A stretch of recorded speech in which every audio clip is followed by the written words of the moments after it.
Hello and welcome back to Two Chicks in a Horror Flick. I am Felicia Connor. And I'm Tawny Ray. And today we are talking about Sinister. So if you saw online, this is our happy bloody birthday month because Tawny Ray was born on January 31st and I was born on January 30th. So this month is all about us. Like wicked, spoiled, Veruca Salt, maybe not as bratty, but you get the idea. Just all about what we like, what we want, and we're really excited. So the movies we chose for this month were our favorites. So I chose two and Tawny chose two. So I chose Sinister is the one that I picked, and we will be talking about that today, and we're super excited.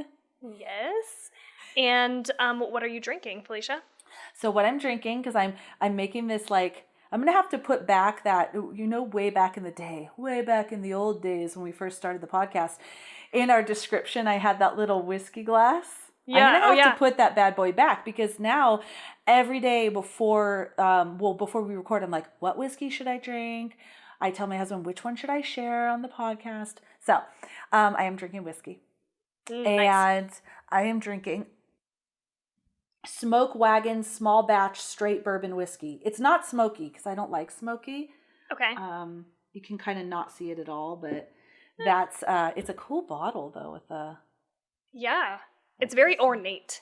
Yeah, it's very ornate. There's flowers, or maybe that's rye. I don't know what rye looks like. There's guns. Nevada H&C Distilling Company. So that is what I'm drinking, and it's very good. It's smooth. Nice. Nice. For the first time today, I'm not drinking whiskey. Ooh. I got some red wine. Oh, snap. What kind? It's this, it's like a local one, I guess. It just says nice. Red. Red. There we go. And you might have to help me with this. I don't know if you can read that, but it's S-T-E Chappelle. What does that mean? Is that like state or sweet? I think that's street. Street? S-T-E? Chappelle. I think is how you say it. Saint? Saint Chappelle, maybe? Maybe that's Saint. Yeah. Anyway, I can't tell if this is good or not because I literally brushed my teeth right before I started drinking it. So, who knows? Maybe I'll give you an update later in our episode. I'm actually going to look at this. What does S-T-E stand for? Oh, Saint. Yeah. It stands for sweet for the U.S. Postal Service. Oh, but in okay. French, it stands for Saint. Saint or French Society. That could be it too. Okay. I want to pre-apologize. I'm going to pre-apologize, but you might not hear it because Tawny's excellent at editing. But I've had a cough since Monday, so I'm trying really hard not to cough. But I apologize. I'll try to keep it down to a minimum. In other news that I just need to tell you, as an 80-year-old woman on my insides, I told Felicia before this that we had ordered a weighted cooling blanket, and it came today, and I am so excited. It came early. So tonight you're going to sleep with it? Yes. I'm excited. Oh, it's so nice. Just the feel of it. It's very cool. It's like, of course we haven't slept with it yet, so like it's too soon to tell, but I'm fucking stoked. I have to tell you, with my weighted blanket, it does not make me overheat. And shout out to my friend Lori Williams who bought me that weighted blanket one year for Christmas. I love it. I was telling Tawny when I sleep, the problem with the weighted blanket is I sleep so deep. Yeah. So if my alarm goes off and I happen to turn it off, I'm out again, like deep out. So it's awesome. I love it. Oh, I'll have to tell you how it is. Because I haven't used a weighted blanket, but we did get Jade's mom a weighted blanket like 2 years ago for Christmas, and it's the best gift we will ever give her. Like, that was it. That was the best we'll ever do. So it's like, now, what do you even buy somebody? That was the best gift ever, and everybody else in the house wanted it. Like, they stole the blanket from her and used it for themselves. So then the next year, we got Jordan, his brother, a weighted blanket too, but I don't think it was as good as the first one. And so I was just like, shit, we'll never beat that. We peaked with that weighted blanket for your mom. Yeah, what else? I feel like, you guys, no, I already talked about that. Never mind. In our end of year, I was going to go, I saw the movie Run. Yeah, everybody knows. Oh, God, can we talk about... You saw it, though. Can I talk about watching you can Run? talk about it because it's new and fresh. Yes. Because, oh my God. I mean, I'll keep it quick, but I was just surprised. I thought I wouldn't like this movie. I told Felicia this already, but I was like, I'm kind of over Sarah Paulson just because she's in everything. And I also feel like I've seen this movie because I watched The Act either earlier this year or last year, I can't remember. And then I watched the documentary based on these people called Mommy Dearest? Mommy Dead and Dearest, I think is maybe what it's called. I think a Dead and Dearest, maybe, yeah. And so, like, I kind of just was like, oh, I've seen this. I know what's going to happen, blah, blah, blah. If you feel that way about this movie, I'm telling you, go watch it anyway. Because it was so fucking good. And Sarah Paulson, she's great anyway. But she was, like, top-notch in this movie. She was fucking scary. Yeah. I usually, in these types of movies where you have a person like this that's supposed to be scary, like, 9 times out of 10, I'm like, okay, I get it. But I'm not, like, actually frightened of that person. I was fucking terrified of Sarah. I was like... I mean, that's not her name in the actual movie, but you know what I mean? Like, I was just like, whoa, this is terrifying. It's so much anxiety. Oh, yes. And it was so, oh God, it was so tense. Like, there was so much going on. I was impressed with that movie. Awesome. Yeah, I was too. Rewatched Run and Host with my mom while she visited. And she liked them, and I was the same thing with Host, all like wrapped up and nervous. So it was the same experience, which was good. I was really excited to watch it. Awesome. And I came across this art I want to share. This is random, but I mean, it's totally not random. Through research on Sinister, and I'll tell you why in a little bit, I started to look at horror art because I was looking for something specific that I'll tell you in a little bit. And I came across this picture that has nothing to do with Sinister, but I was so in love with it. And I'm going to share it because I found the girl on, her name is Sarah Miller Creations. And God, this picture, I'm going to see if I can show you. I can kind of see it. That looks neat. Okay. I can't really make it out, but it looks like a big, tall, shadowy figure pouring out his brain and feeding it to a little girl, maybe? Yes. Yeah. Okay. And it's called Night Terrors. Ooh. This picture, I want some of this, I don't know, I am so attracted to this horror art, that's this hauntingly beautiful art, but where on earth would I put it? Like, I need my own little podcast room or something so I could, it's just so beautiful and dark. Like, it's not something, oh, here's in the living room, this terrifying thing. I mean, I guess you could, but then my kids would be terrified. But yeah, so Sarah Miller Creations on Instagram, and she created this, it's in DeviantArt. That's where I found it. And it's just so beautiful. Like, the red is like almost fluorescent. Oh, so I just wanted to share. Because holla. I even reached out to her. I wrote on that picture, I said, hey, I'm going to holler. I'm going to holla at you. I'm going to say your name on the podcast because this is just so beautiful. So, one other thing that I just want to share that I watched. I only watched a couple episodes of these, but there is a Buzzfeed True Crime series on Hulu where it's like, they're pretty short. They're like anywhere from like, I don't know, 7 to like 25-ish minutes. And it's these two guys who I'm assuming have a podcast. I'm not really sure, but they talk about these like unsolved type things. And the first season I knew about like a good amount of the stories. Like, it's got, Tom Unshud. I'm sure you know about these two, Felicia. D.B. Cooper, the guy who jumped out of the airplane and nobody knows who the fuck he is or whatever. And then it's like, the kids that burned up in the fire. God, I can't remember their name. But I'll tell you about that later if you don't know about that. But this one in particular, I just wanted to shout out because it's something that we've talked about a few times on the podcast. And it was like this family, I think it was in Germany, and it was like a long time ago. And they had a farm, and it was like a handful of people in this house, 6, I think, people in the house. And somebody came through and fucking murdered all these people with a pickaxe, okay? And then like lived in the house and like fed the cattle and shit for like a few days afterwards. And 3 of the people were found in the house in their beds, and it's like the baby, the 2-year-old, and the maid that had literally just started that day. And then there was like, I think a handful of other people. I can't do mental math right now. And they were all in the barn, stacked on top of each other. So these people were like brutally murdered, and you've got this new maid, and the old maid who had just quit 6 months earlier said she quit because the house was haunted. And check this out. She's like, the house is haunted because I can hear people like walking around in the house. And so she fucking pieces out. But they also find like footsteps like to the house, but not leaving the house in the snow. And like the dad finds like a rolled up newspaper from like a different part of somewhere else, like lying out. So it's like, that shit was not haunted. Somebody was living in that fucking house and murdered those people. I mean, I don't know that for sure, but I just was like, it creeped me out. I was like, what is this show called? It's BuzzFeed True Crime, or BuzzFeed Unsolved True Crime, or something like that. On Hulu. Yeah. You're going to love it. I'm watching this immediately. You're going to love it. Oh, it's great. my gosh. Oh my God, that's creepy. I just want to know more about it. I can't wait. It's like the second episode is the one about the kids who died in the fire. We're not really sure. That's the whole mystery of it.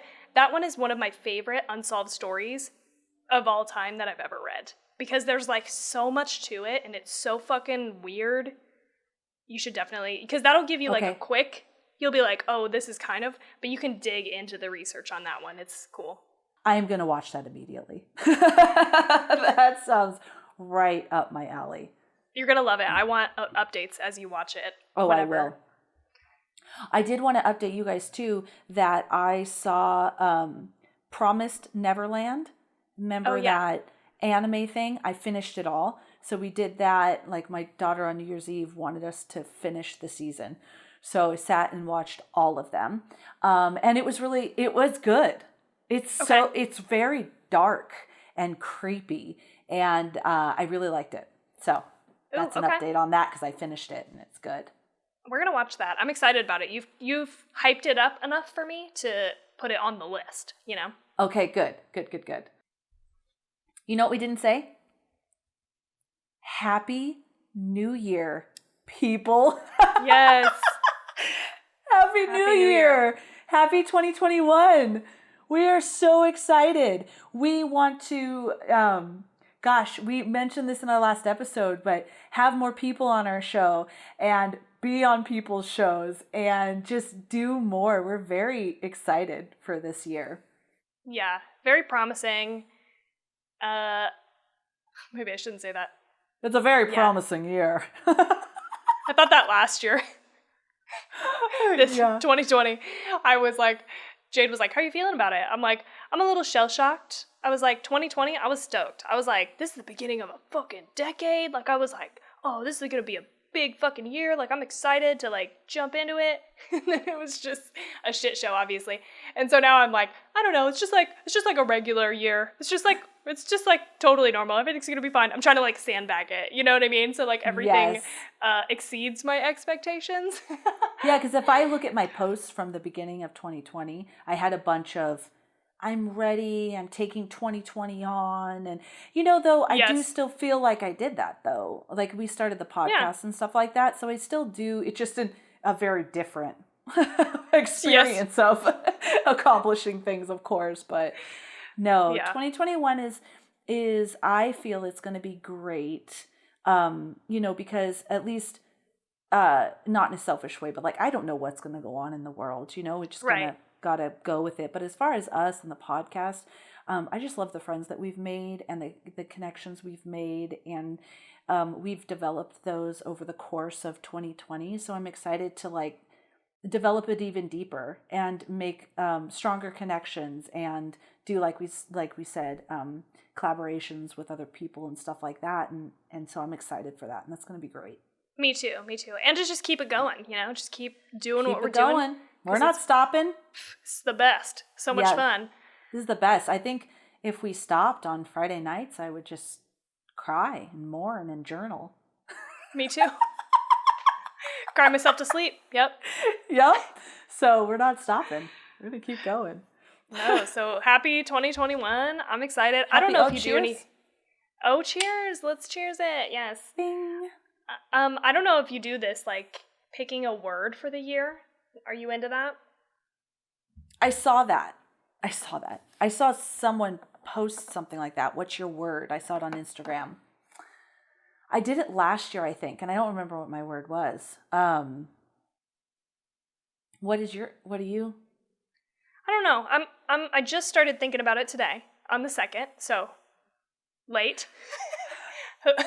Just kidding though. I don't actually think about it. But like last year was build was my word. Nice, and I also literally forgot about it after the first like 3 months. And I also in 2020 was like, oh, I'm going to have a different focus each month on like different things that I want to do. So instead of having like New Year's resolutions, it's more just like this month I'm going to focus on this. This month I'm going to focus on that, whatever. And I got that idea from my coworker Luke. And I think I'm going to do the same thing this year. I just am not 100% sure on it. So the only word that has come into my brain for this year is flow.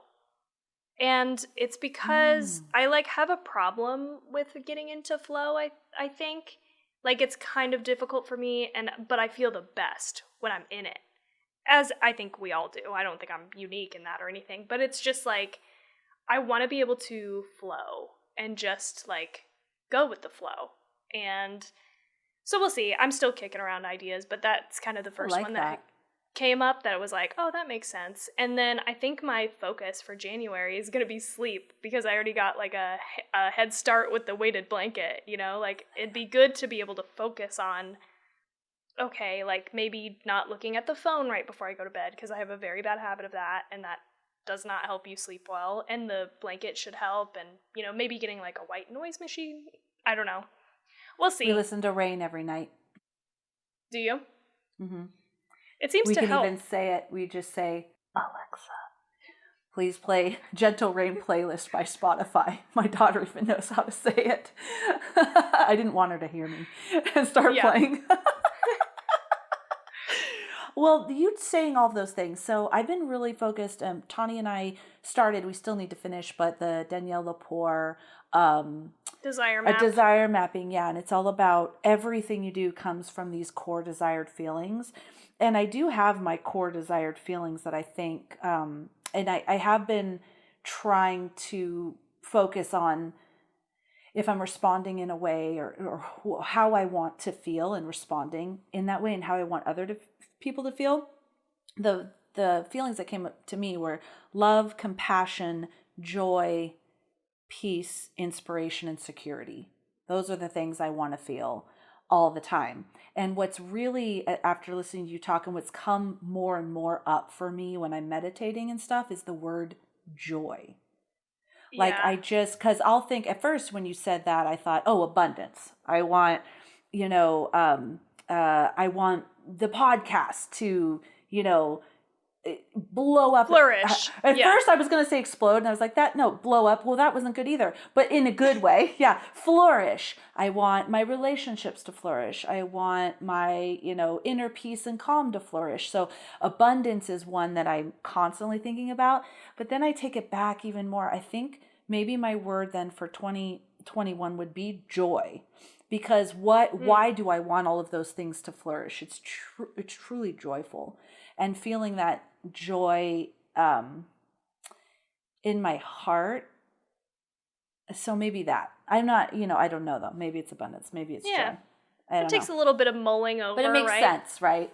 Yeah. Is really doing things that make me feel joy. And that would encompass the podcast. It would encompass self-development, meditation, all of those things make me feel joy, and then I want other people to feel joy too. There we go. Oh, nice. Yeah. Okay. So maybe that's it. Maybe you're not deciding, but it's a strong contender. Yeah. I'm going to still keep doing these, making decisions based on wanting to feel love, compassion, joy, peace, inspiration, and security. And then wanting other people to feel the same, Yeah, totally. Awesome. This is going to be a great year. Yeah, I feel so too. I feel it too. I do. I think that 2020 is really built up to a place where, that's really when I dove into self-development and all of these different things. So 2021, I feel even more equipped to deal with, Yes. But universe, I'm not saying like some real horrible shit. I'm not ready. Don't give me anything. Don't, please. Nothing Please. really hard. I'm not that ready. I'm just a little ready. Just a like, little. A little. I'm ready to face the challenges that we already faced. Right, before 2020, probably. Yeah. Yes. Not anything new. I'm not ready. Oh, God. All right. You ready for this? I'm ready. Let's do it. All right, everyone. We are talking about Sinister. It was chosen by me. I love this movie, obviously, or I wouldn't have chosen it. It's a supernatural horror thriller made in 2012.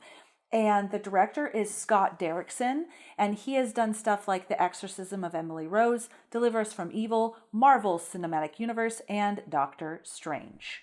Oh, okay. The budget for this movie was $3 million, and it made $87.7 million. Wow. Yes. That's a good return. It was shot in a collaboration. A lot of it I read was in Long Island, but it was like a collaboration between U.S., Canada, and the United Kingdom. So I didn't dig more into that. If you're interested, you can. But it was all over. It was a collab.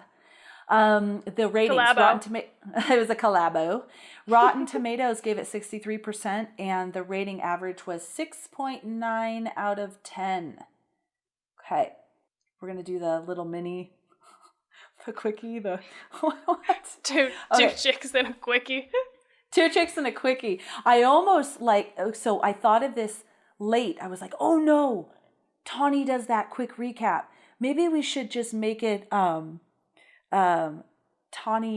Oh, I came up with a clever name for it, but that would put like you always coming up with. I had forgotten Tawny's 2 seconds or Tawny's. I don't even remember what I called it. Oh, I like this. I like where we're going with this. It was like Tawny's segment where you do the summary because you're so good at it. I was trying to jot down so I would remember while I was watching the movie, but then I got so into the movie and then I forgot and would have to rewind. So literally, guys, I'm sorry. I copied and pasted this from Wikipedia. As far as... Let me just say, though, I'm not opposed to this. I think we can run with this. I like the alliteration. I don't know. We'll figure it out. We could do like a Tawny something.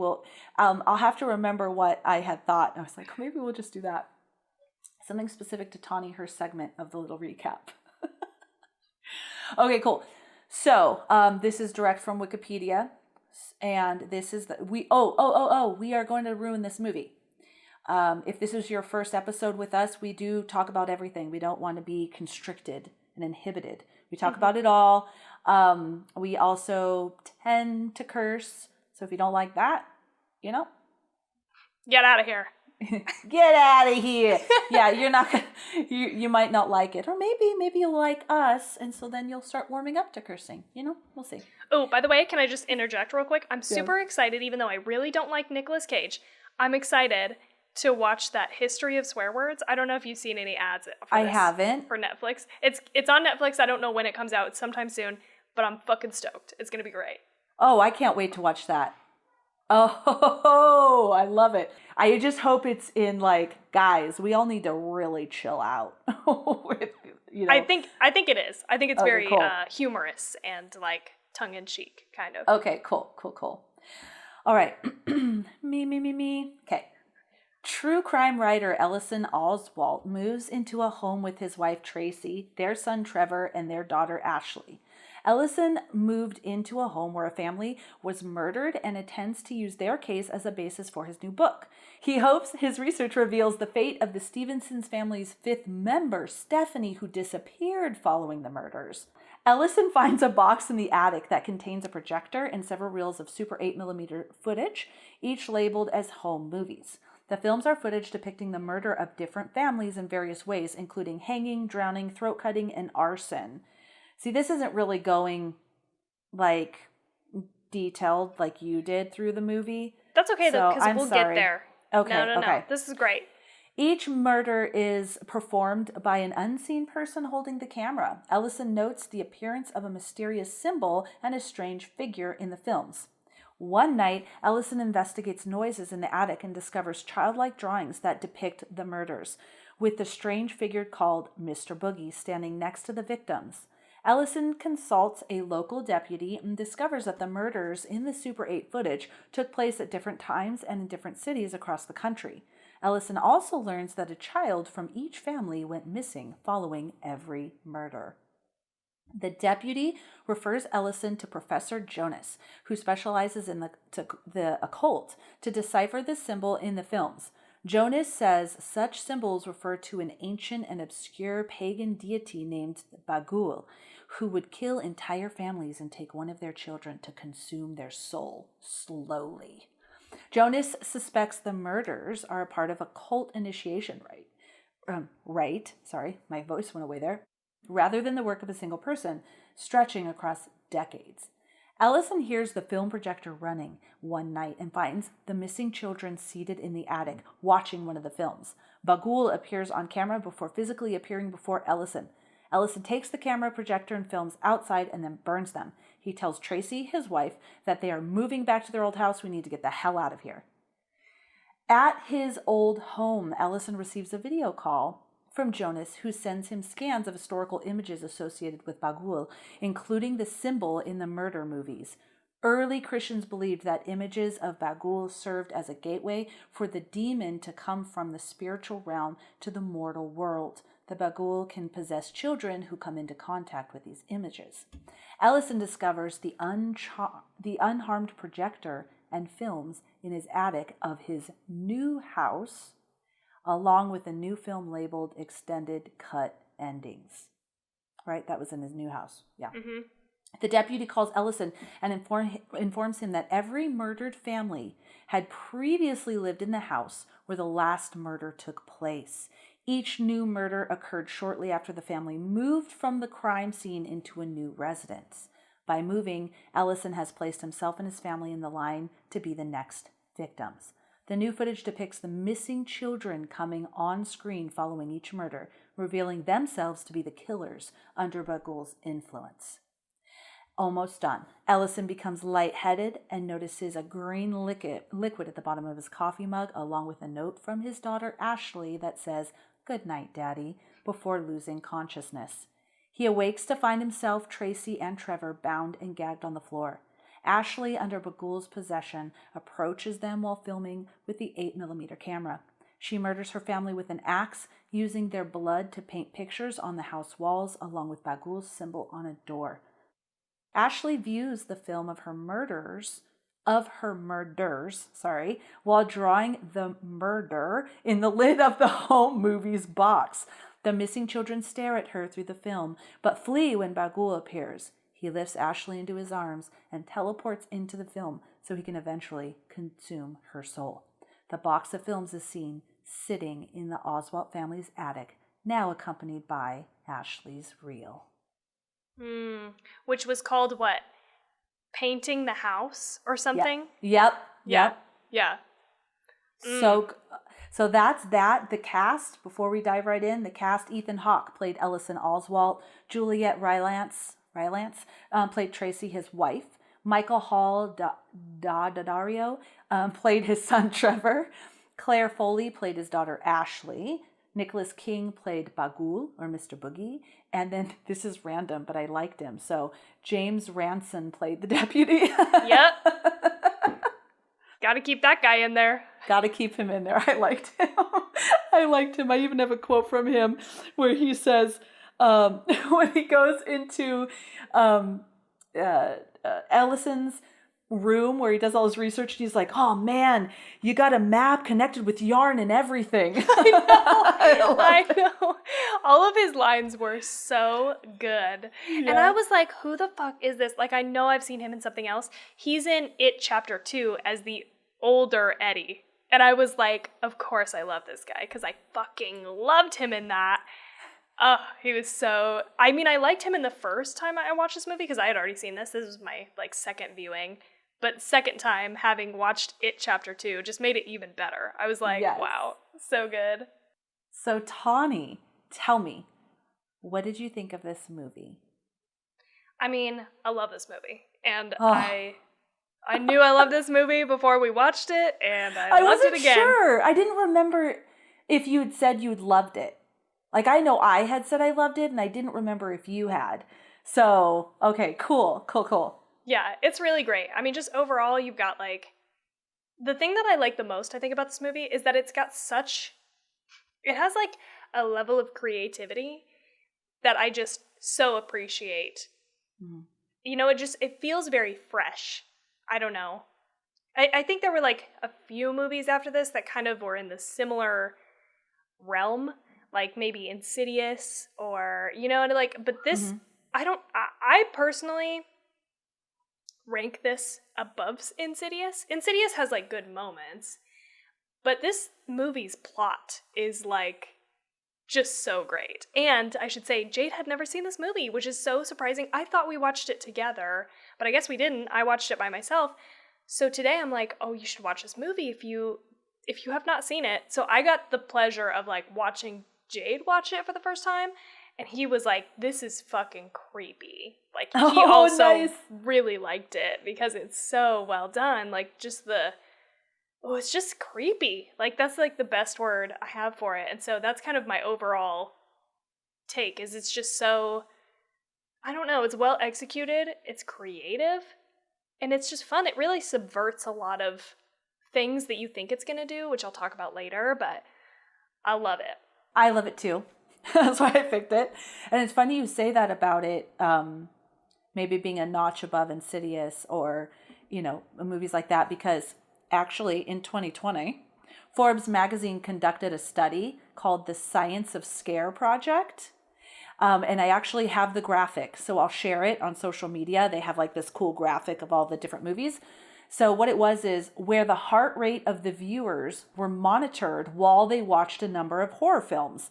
So out of 35 films, this movie won, having the highest average heart rate of 86, having the highest average heart rate at 86, spiking to 131 BPM. Thus, it often being deemed the scariest movie ever made. Number 2 was Insidious.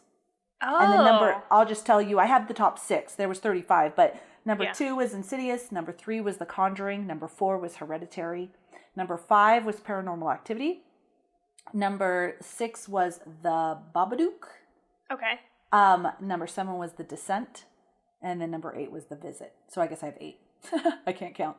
But yeah, so that's funny. That was funny when you said that, because that was scientifically proven. Yes.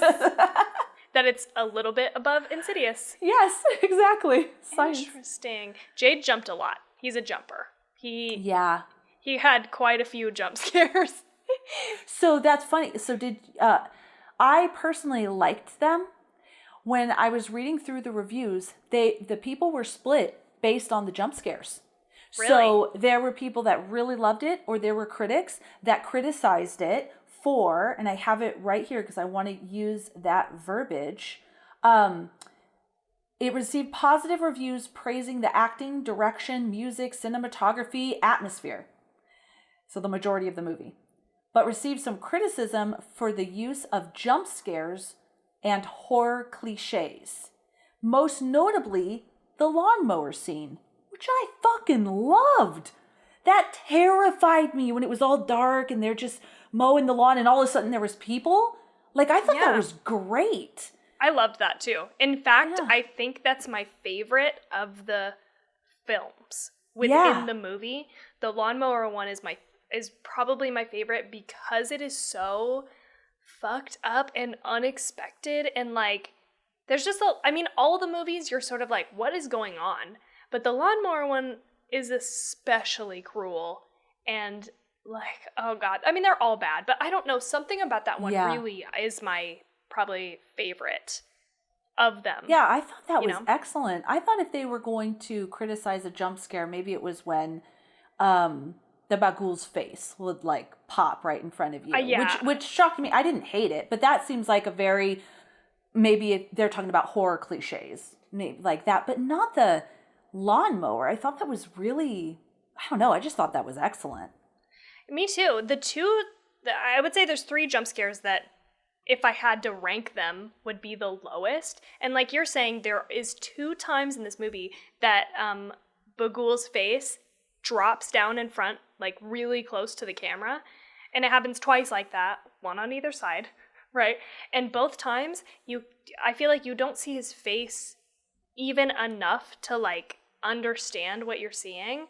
Mm-hmm. And so I didn't love those. And the third one is, I can't remember what's going on, so you might have to help me here. This is ridiculous. I just watched this movie today and I'm like, I can't remember. But it's like, I think he goes outside and it's in the bushes. Mm-hmm. And I think he's like holding up a picture or something. And he goes to like move the picture and then he's actually there. I don't know why. Maybe it was like the timing, but I feel like the sound, like the jump scare sound happened just like a half second before the actual thing happened. Oh. So that's the only other one that, like, I don't know. I was like, okay, you could have timed it better. But maybe it was a lag on the TV. Who knows? Like, I don't remember that jumping out to me at any other point that I watched this movie, so. Ooh, that's a good point. I want to go back and look now. Because I kept having to turn it up. Yes. I watched it during the day. I don't know, like, it would have been, I don't know. But I have a noisy household, too, so I kept having to turn it up. But yeah, that startled me though. But I'm curious about the sound now because I didn't catch that. And there was the other jump scare with the kid's face, I guess, like where he's walking around. The cool thing about I love that one. Yeah, me too. You know what I really liked? How the kids were silent, and then when they would run, you would hear a creak because it makes you now think if you hear creaks, it's not just the house settling. What does that even mean? Yes. You know how people say that? It's the house settling. Yep. No, it's ghosts running around your house. Running around the house. Yes. Yeah. I really like that. Oh, awesome. Okay, so I'll start with this one thing because I thought this was cool.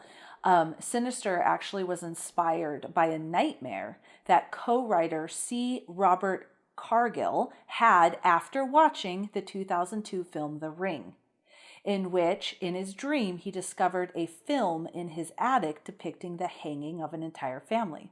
Fucked up dream. But that's how it started. And then I just want to tell you this, the Boogie, Mr. Boogie, was actually created. They wanted to... So in creating the film for the film, I'll just read it here. Cargill conceptualized a new take on the boogeyman, calling him Mr. Boogie. And his idea would be to capture both terrifying and seductive to children. So like a sinister Willy Wonka. So he originally thought of him being like a Willy Wonka character, like Johnny Depp's Willy Wonka version. Okay, yeah. be then they decided not to go with too Willy Wonka-ish because, or that type of a character because it might be seen as silly. It's a very fine line of it remaining scary and being silly. So they decided not to go with that whole idea. And so what they did, I want to say this one thing and then, I'll stop with this. But, and also they decided to call him a deity instead of a demon, because demon is often, you think of demons and you think of Christianity as far as like heaven and hell and devils and demons. And they didn't want it to be in a scope of one religion. Okay. It didn't want it to be in a scope of any one particular religion. Yeah. So they made it a deity. But so if anybody can find this next thing I'm going to talk about, and this is what made me find that picture that I told you about in the beginning. So one of the other co-writers, the Derrickson, he actually typed in the word horror into Flickr and searched over 500,000 images.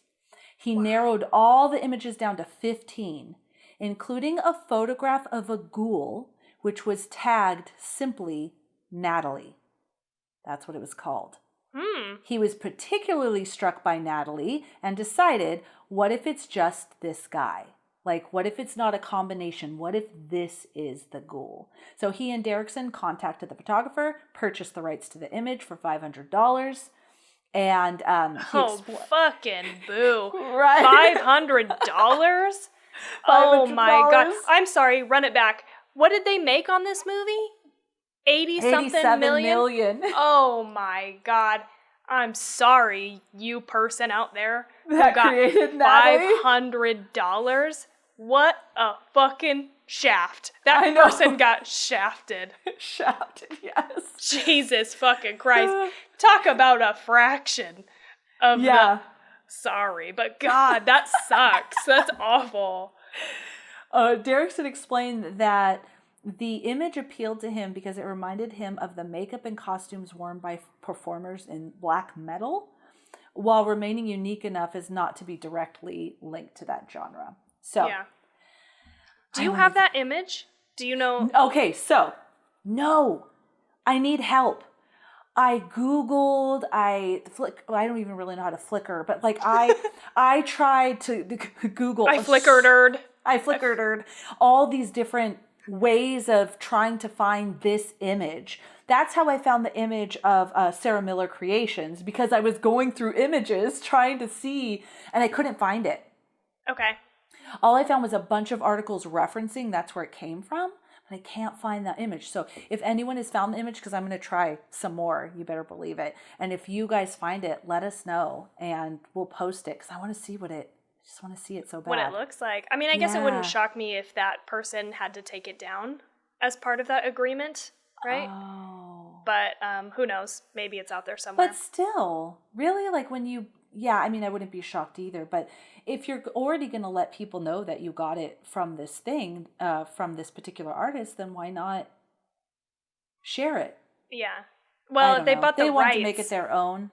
If they like bought out the rights in its entirety, then I think can ask you to take it down. But it depends. It depends on the whatever contract they had. But anyway, that's so fucking interesting. You're coming in hot with this research today. I'm like sweating. I'm sweating. That's how hot your research is right now. That is awesome. I'm glad. I'm so glad. Oh, wait, I didn't know any of this. I have renewed my own commitment to not research anything about the movies that you're going to research, so this is good. Exciting. Because sometimes when I'm sharing, if you guys watch on YouTube, and then Tawny's nodding already, and I haven't even finished because she's already looked it up. I just like to also give you like a confirmation, like I'm listening, or like yes, that makes sense, or you know what I mean? Like it's like it's just like I'm here and I'm hearing you. I'm listening. I hear you. Okay. Yes. Okay. So, okay. I really liked, you had mentioned something earlier as well, and I thought this movie was beautiful. It was dark. So if you're dark as in actual lighting dark. So if you're going to watch this movie, it should be pitch black. I was having trouble seeing it because I had to watch it this morning, but I had already seen it several times, so it was okay. But if you're watching it for the first time, do yourself a favor and definitely at night, pitch black. Turn all the lights off, turn the brightness up on your TV, because you cannot see a goddamn thing. This movie is DAF. It is dark as fuck.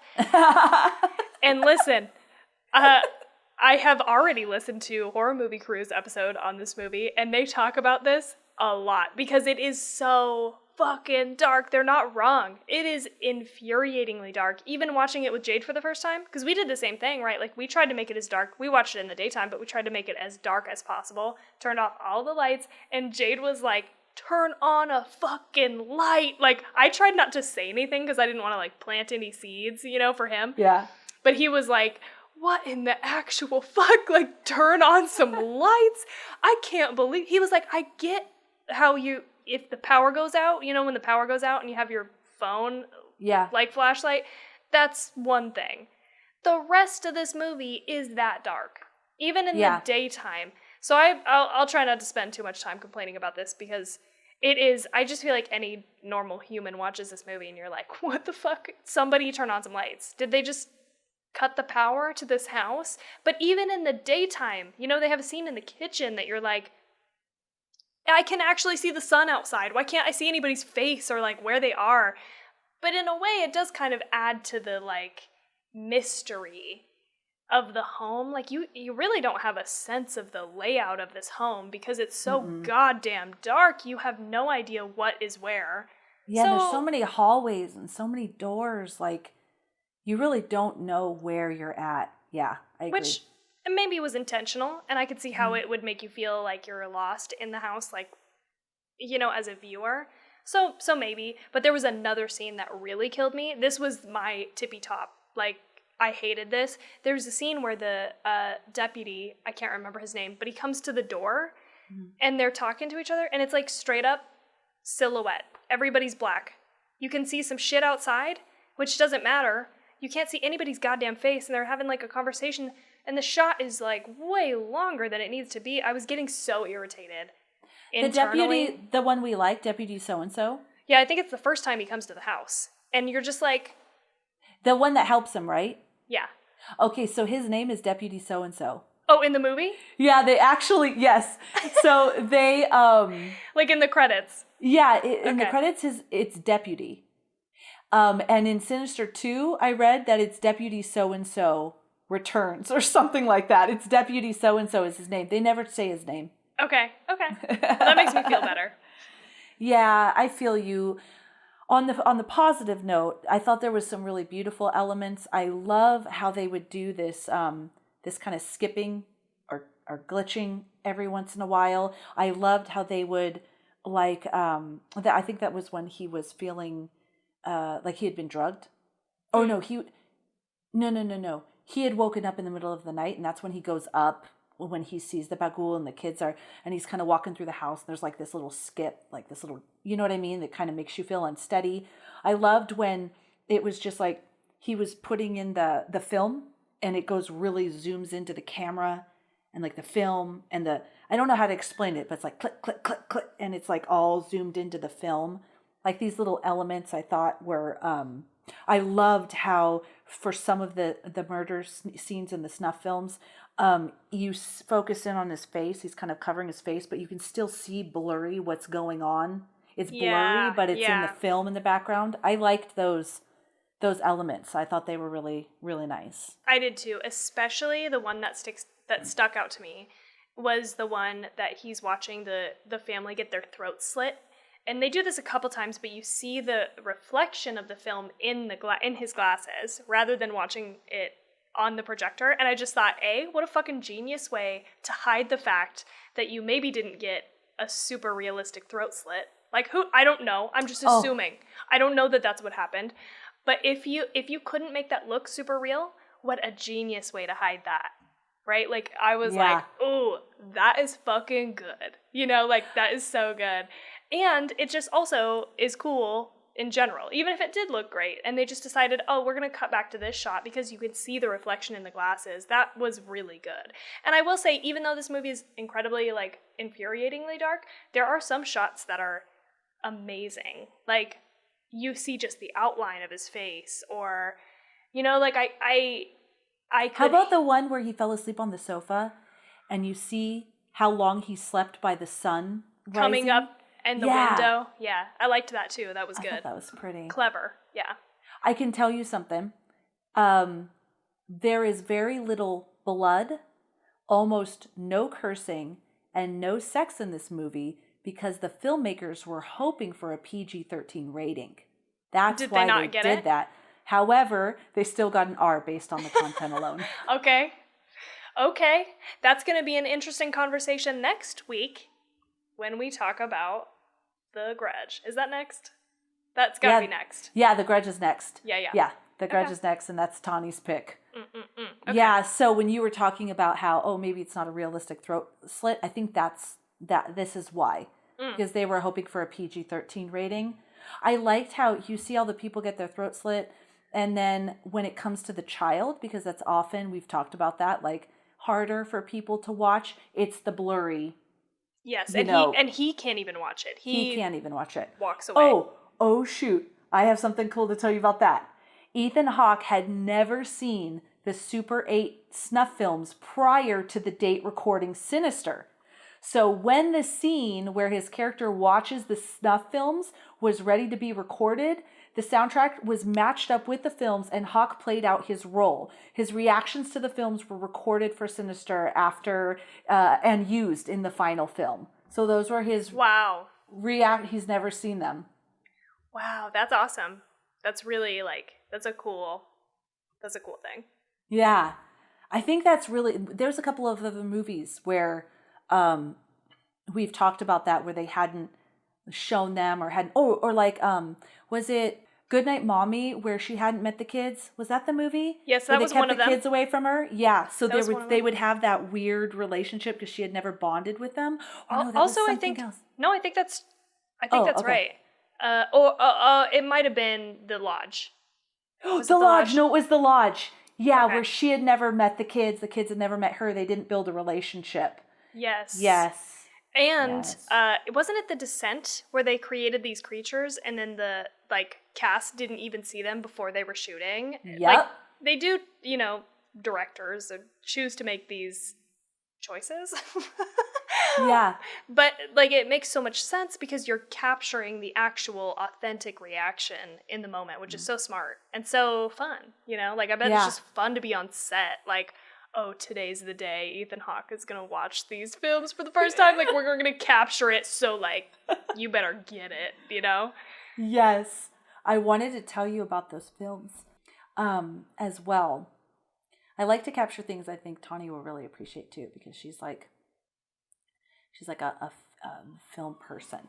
To add authenticity to the old home movies, the snuff films were actually filmed on the Super 8 segments were actually filmed on Super 8 cameras and film stock. Okay. I thought that might be the case, and I swear to God I didn't do any research, but I did Oh, no, see... I believe you. I did see in the credits, because sometimes I read the credits, there was, special thank yous, and, people were attributed to, we got the film from this place, we got the, projector, I don't remember exact details, but it was like that. And so I thought, oh, they must have actually shot this on Super 8 film and played it back that way, which is really interesting. Also, a side note, just a note that I took, I also saw in the special thank you, and this might not even be the right thing, but I saw Buffalo Trace. There was in the final special thank yous. Oh yeah, because he's a big whiskey drinker. Right, and I was like, oh shit, was there a bottle of Buffalo Trace in there that maybe I missed? But maybe they provided some of the bottles or something, but I didn't see it until the credits. Oh shit, I didn't see it either.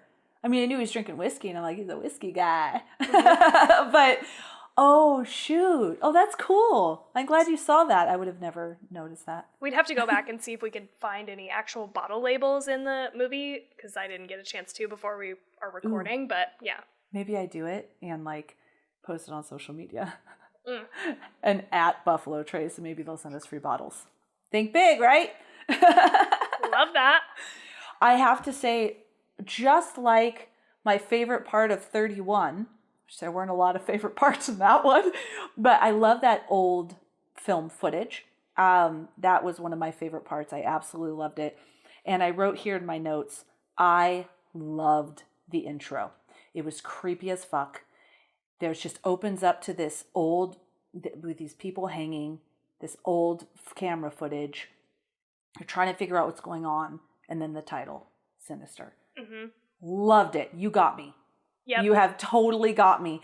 I love that intro. It's like when I watched the Veronica intro, where there's all this chaos and then it's like, Veronica. I'm like, oh my God, what happened? You know what I mean? I want to know more. Jade was like, what the fuck kind of movie are you making me watch right now? I think you said that after the first scene. Yes. It's so creepy and so dark and so fabulous. It's so fucking fabulous. So good. And I have something even creepier to tell you about that. I mean, it's not creepier than that, but the family that was hanged on the tree were all played by stuntmen. However, when the scene was first done, the stunt coordinator botched the preparations for the scene, resulting in the actors being legitimately hanged and choked. So fortunately, they all survived, and the coordinator was fired soon after. Yeah. Oh my God, can you imagine? You're an actor, you're going to be in this movie. You obviously, there's so much money into this, so many professionals, you assume everything is safe, and total you trust. Actually start to be fucking hanged. Oh my God. That is terrifying and crazy that they would it's good that they fired that person. Yes, it's so good. Oh my gosh. Yeah, I read that and I was like, How terrifying. How terrifying. Yeah. It does add another layer of creepiness, though, knowing that those people are probably actually. Well, do you know if that was the actual shot that made it in? Ooh, that's a good question. I'll have to Because they might have find out. reshot it, but it's sort of like creepy to think, oh, Because they were these people actually being choked. I'm gonna find out and I'll post. It's like knowing in The Exorcist that she actually broke her back. You know, like you're like, that's fucked up. But also it's like extra creepy to watch that scene knowing, holy shit. Yeah, I'll have to do a better Google than on like right now. But yeah, I'm curious if that was, because you're right. It would be, if I was an actor in that situation, I would say you have to use that footage. You almost hanged me. You better make it worth it. Better have not been in because vain. If they were really kicking, you know how they were kicking and stuff, and they were actually hung. Ugh, creepy. That's creepy. Let's just go with it. Let's just start a thing Yeah. that will just spread like wildfire. So yes, they use the actual footage of those people being hung. I also liked the Bagul. I liked him. I thought he was creepy. At the end of the movie, so my husband went to have lunch with one of his buddies, and when he came back right at the end, like the last 20 minutes, and he sat there and watched it. And at the end, he looked at me, and I was like, how'd I fucking love this movie? And he's like, oh, cool. So he probably didn't want to say anything bad. But like, I thought that Bagul had a really good, he was creepy. I liked the look of his face. I liked that you didn't see him too much. I liked the dread. I loved that the kids were the ones that killed their families. What a creepy twist, right? Mm. Because they killed their families, so you're like, ew, creepy kids, but not. You feel so deeply sorry for them in the end when he picks her up. Because all the kids, they're like these creepy kids, right? But then when they're standing there in the end and he shows up, they run in fear. Yeah. So they're trapped too. And then he picks her up and takes her. That was just, oh, God, I fucking love that. Yes, me too. And the only thing that I would say about Bagul and his look is the first time that I watched this movie, I think I remember being like ultra creeped out. And maybe it's because I couldn't see as well. But the second time, you know, having seen the movie already once, the second time I was like, I kind of wish he'd be a little bit more obscured. And maybe it's just because after watching it once, like, I get a full sense of his face and everything. And I think it just, I feel like it doesn't cross the line, but it gets really close to that line of, like, you're seeing too much. You know, like, yeah. We really play with that line, and I feel like in this movie, and I wish, because I'm watching it with Jade thinking, as Jade watching it for the first time, I'm like, oh, shit, this is going to be cheesy. To him, he's going to be able to see these very clear eyebrow marks. You know, like there's these very like severe eyebrow indentations in the middle to make him look really like angry and evil. Mm-hmm. And I just was like, oh shit, this is going to look real bad to Jade. But I don't think he felt that way. And I think the first time you watch this movie, you don't walk away with that feeling. But the second time I was just like, I wish they would have just hidden him just a teeny bit more. No, I have to agree, because I liked him when he was just barely visible. It's so hard with monsters and killers, and it's like maybe even less. I'm trying to think, because this is just me. As you all know, Slender Man. He scares me. Yeah. So maybe if it was more like that, like this weird like you couldn't see like that pointy face and yes. the eyebrows and stuff like that. So it's a little more, yeah, I agree with you. I was much more scared by him the first time than I was the second time. I agree. Yeah. But those fucking kids, man, those kids hold up. Those are some scary ass kids, especially the second time around. I think that's one of the things that I love and appreciate about this movie the most, is this movie has a lot of moments that you and I have talked about before that are my favorite type of scares, which is the slow build scare. Like it's not loud, it's not a jump scare. It's just you get to just sit in how uncomfortable it is that you're looking at this thing, and the children are always those scares for me in this movie. So in particular, I wrote down it starts off as a jump scare. It's where he's like walking through the house and the little girl's face comes up behind him, and he doesn't notice, obviously. But then, so that's a pretty good shot. But then the second shot it's like wider, and she's standing on the table, just right there next to him. I loved that, because it's just like, you know, a jump scare, you get in, you get out. It's just like, oh, wow, it's scary. And, you know, okay, that's it. But this, it's like you get a jump scare, and then it's followed up by a, what the fuck? Oh my God, that girl is still on that table. So scary.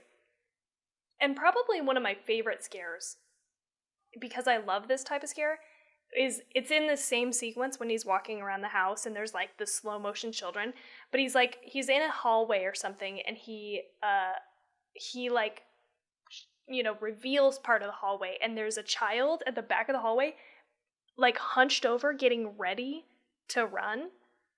Yep. And they hold on this for a long time, and then he starts sprinting at him. I love this. This is like, I mean, I like this movie, but this is probably my favorite moment, which is it's so like minor compared to everything else that's going on. But God, it's so well done, because I love a scare that's not too over the top. Like Mr. Boogie, he's kind of over the top, right? He's got a big pointy nose. He's got big angry eyebrows. I can definitely see the Johnny Depp version of Willy Wonka in me too. That. Yeah. When you said that, I was like, oh, okay. I could see a little bit of how cartoony he became in a way. And I think they do a good job in the movie of, you know, pulling that back. But this child just being fucking creepy is so fucking creepy. I love shit like this. It's so subtle. It's so scary. And they hold on it for a long time. And I just was like, damn. It was like one of my favorite moments. Yeah.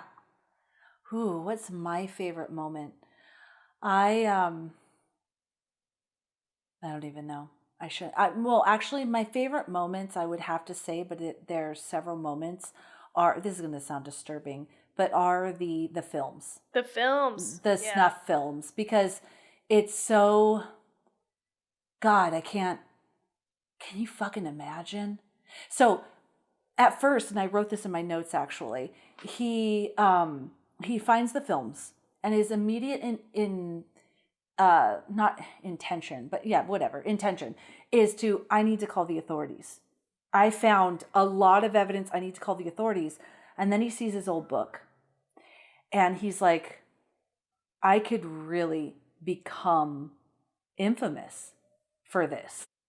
And I know others have done that. I know for a fact, we all know if you've watched The Jinx, because there was this whole thing back and forth with the authorities and the directors of The Jinx, that The Jinx had this footage, or that the directors had the footage of Durst pretty much admitting to the crimes, but they kept it so that they could release their show, The Jinx.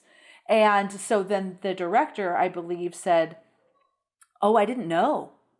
I didn't know he had said that until we were finally editing. You know what I mean? So there was like this back and forth. Okay. They couldn't prove that they knew. But anyways, so I know that they could, and also this will be totally random. We just watched Soul this past, yesterday about the jazz musician, the cartoon. Yeah. And that was kind of the same thing, where he's missing out on life around him because he's so focused on this one thing that he wants to accomplish. And if he doesn't accomplish this one thing in his life, then it's meaningless. And this guy was a lot like that. The writer, Ellison, he was like, I have to do this. This will be my legacy. This will be it. So it isn't unbelievable that he's like, okay, no, I'm going to hang on to this just a little bit longer so I can see what I can uncover. So anyways, I liked that contrast, and I would be curious enough to watch them, and I would be scared. And so I think because I could relate to that, I was like nervous as though I was watching these movies with him. Yeah. Yeah. I'd be Googling the shit out of that stuff. I'd be trying to find out just everything he did. Who were these people? How, all of that. The only thing is then when and I get it, I do get it, but when he went out and burned all the film, so I get it because he's like hallucinating or he's experiencing real porn. I totally get burning the film. And then in my notes though, I was like, at least give it to the authorities. Yeah. At least if you don't want it anymore, give it to the authorities and say, holy shit, look what I found. They don't know you've had it. Like, just like give it to them so that they could like process it and stuff. But I get he's like totally freaked out and like, fuck this. I'm getting rid of it. But this could help solve other murders but whatever. Yeah, no, that's a good point. I didn't think of that in the moment, but you're totally right. Like, it is like, okay, if you're not going to use it, just turn it over to them. Rude. Yeah, and let them, spread the bagul all over the place. But I did think that. I wrote even here, I'm just looking at my notes, those videos, they might have fingerprints or identifying information. Yeah. You know how they, and they probably wouldn't because it's supernatural, but I've watched many, many I think I've seen all of the forensic files that were ever created. And they always find the craziest shit. Like the metal that was used on the film canister could link them to something. You know what I mean? There just could have been so much identifying information. But of course, knowing the whole movie, it was paranormal or supernatural. Sorry, it was supernatural. So they probably couldn't. But right. Yeah. I'm just saying as a human being, I might think. Human being who's watched a lot of forensic files. I might think they could find something.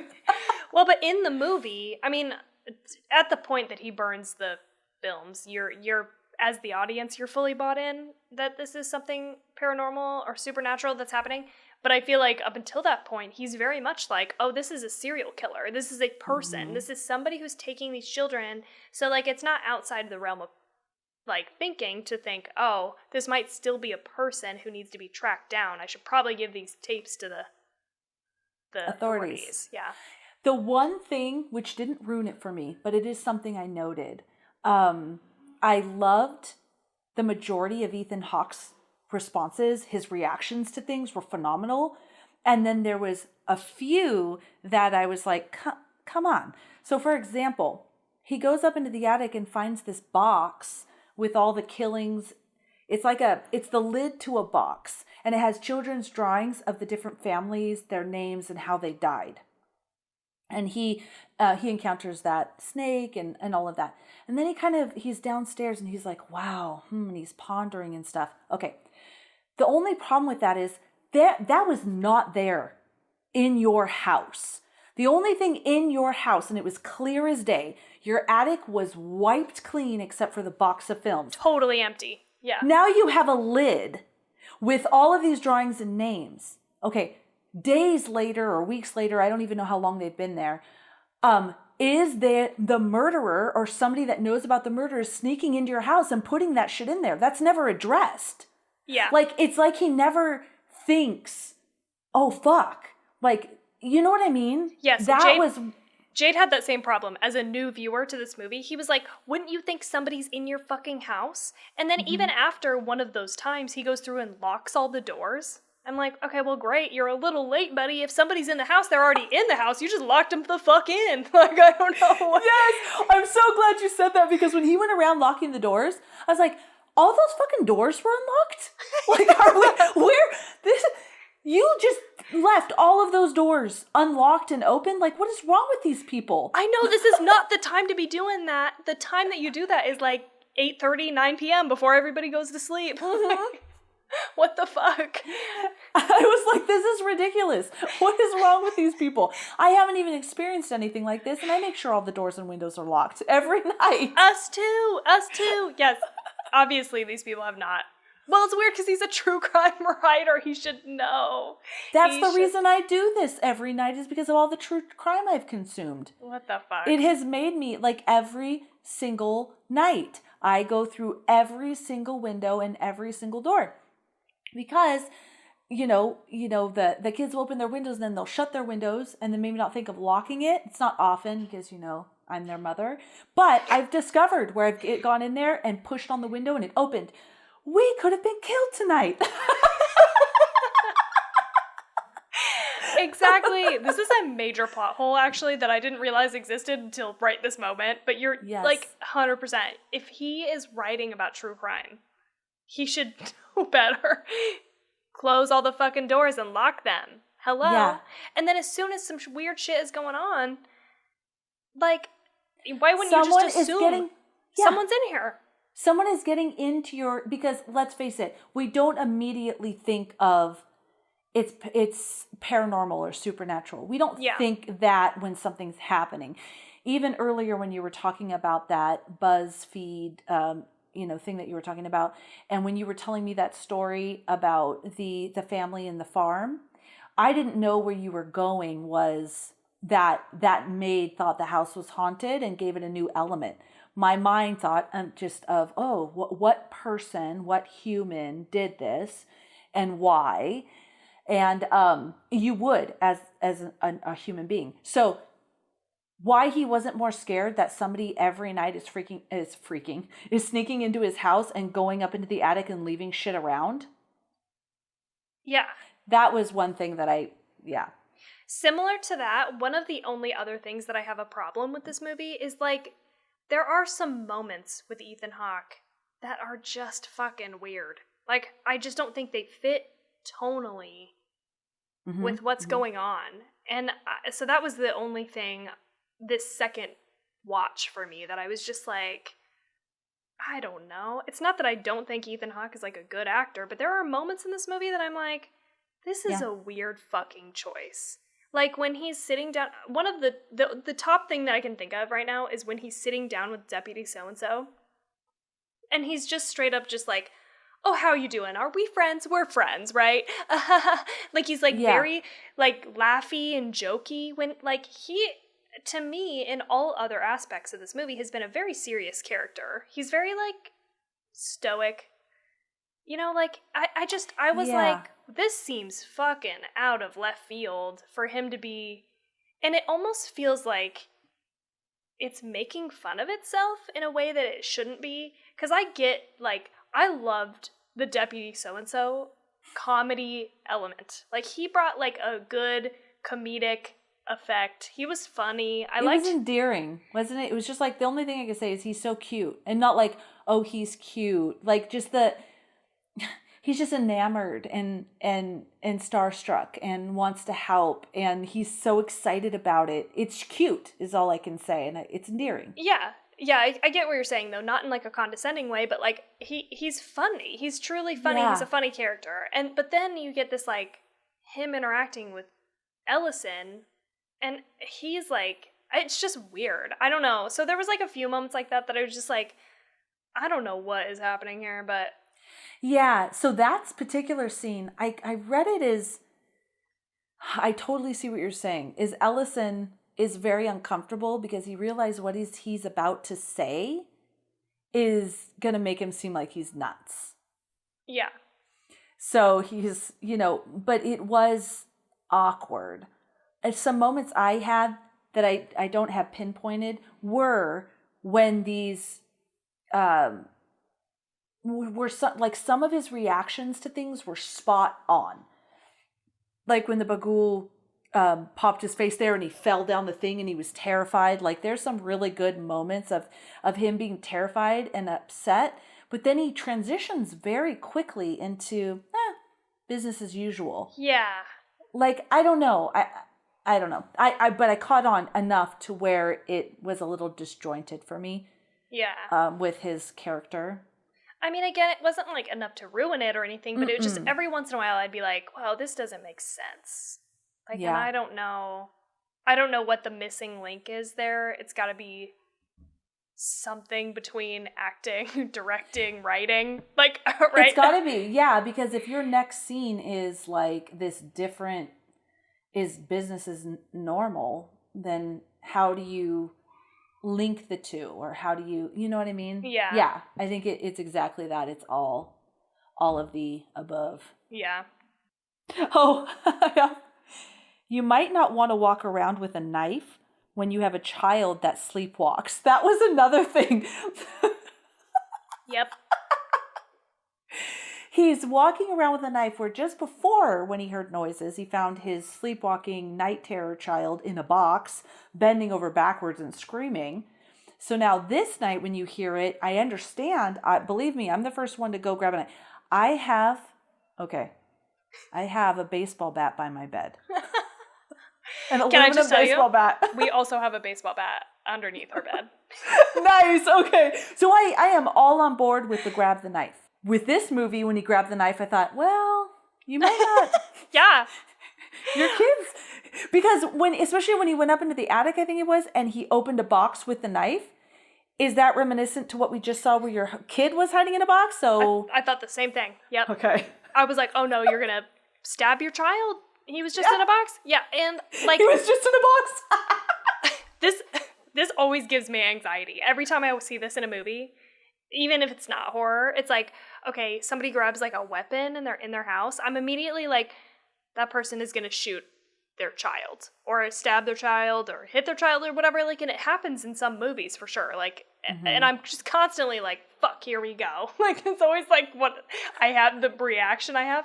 So I was like, fuck, he's going to beat the shit out of his kid or stab his kid or whatever, several different instances with a knife, with a bat, whatever. And I'm just like, why wouldn't you just turn on the fucking lights and make sure it's not your child so you don't like have an incident where you kill your child? It gave me major anxiety. You're absolutely right. There's only one point in this movie where the electricity officially goes out. Like, the electricity is out. If I am walking into a room, I turn on the light. My 6-year-old turns on the light. This is like human reaction. You don't wander into a room that's dark if you're scared and not turn on a light. You might, I'll go into, if I go into the bathroom in the middle of the night, I might not turn on the light because it's so dark and it's too bright on my eyes. But if I'm scared, I'm going to turn it on. Right, and especially if it's in a house that you're not familiar with. Right? Like, I get, we've lived here for 3 years, I'll walk through, like you're saying, I'll get up and go to the bathroom and not turn on any lights.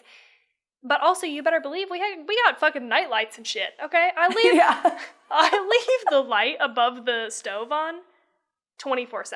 I never turn it off because it's like a nice, just ambiance, okay? So you can just see a little bit of what's going on. But also, I leave our front light on above our door, which is maybe not the smartest, because if anybody ever tried to get inside the house and I looked through the peephole, they'd be able to see the light getting blocked. So, I recognize that that's maybe a problem. But also I can't turn it off because I like having it on. So lights are on in our house, and I just feel like it's got to be like that for other people's houses too, right? It's not total pitch black. Pitch blackness. So I agree. I always have a light on, at least one at night somewhere in the house. And I always have outside lights on. I think it's better that the person trying to break in sees the light, knows someone's awake. Yeah. Versus not. And I think darkness gives just too much opportunity. Too much opportunity. No one in the neighborhood driving by or on their Ring cameras or anything could possibly see if it's all black outside. I have all my outside lights on. That's a good point. Yeah. Okay. Yeah. So that makes me feel better about my one light. Oh, yeah. Because if they see the light, you go, yeah, you better believe I'm a bitch and I have my bat. My husband's behind me with a gun. Yep. So go ahead. Keep picking that motherfucking lock. Go right, ahead. Yeah. You don't want to come in here. You don't want to come in here. Yes. Exactly. But yeah, I had the same reaction. I was like, fuck, you're just going to hurt your family. Mm-hmm.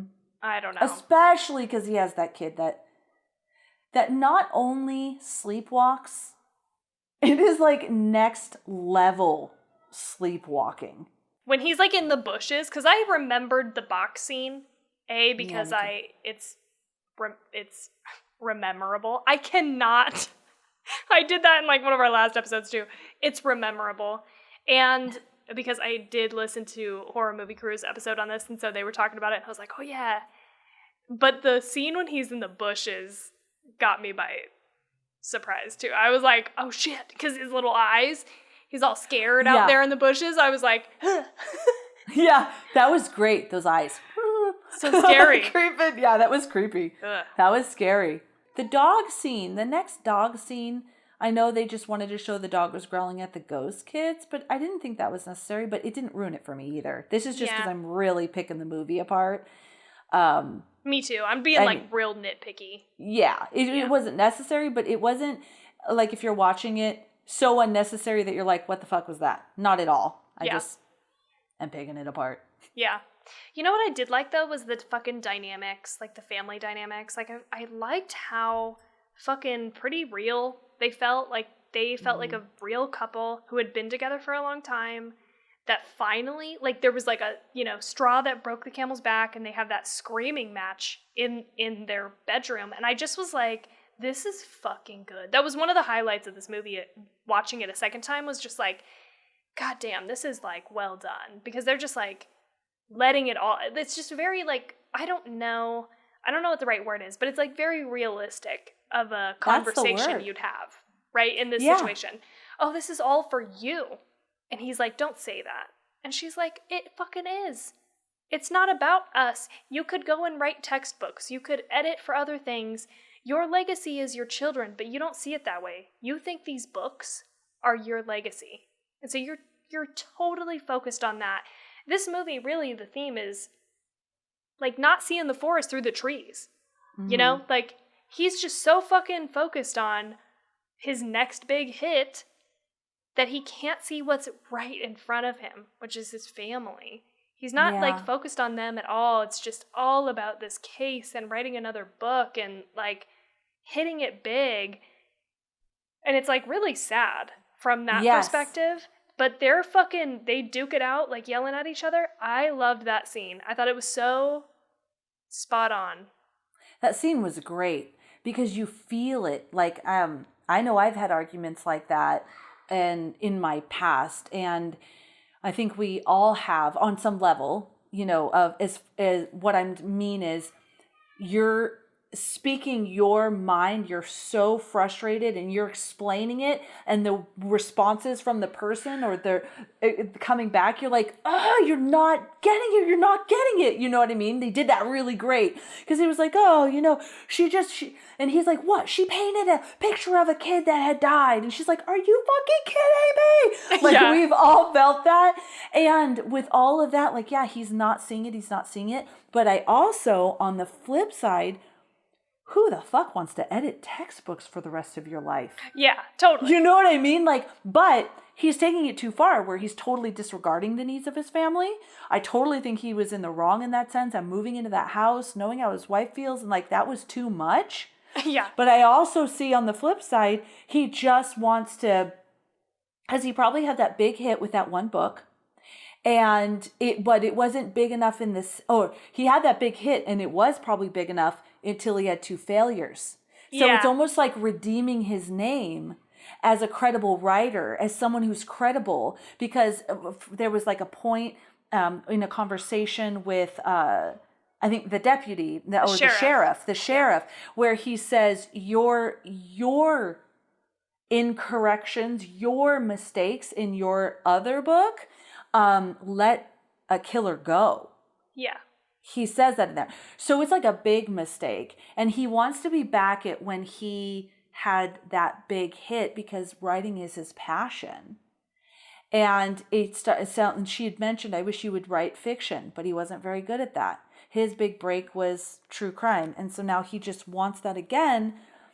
I do believe he wants it again so he can give his family everything because maybe the 2 second books that were failures also very much damaged his reputation. You know that because the wife says she can't even go shopping without people making comments. The kids can't go to school. So it really damaged, and he just wants to rebuild that, and also wants, of course, the notoriety. Of course, he wants it all.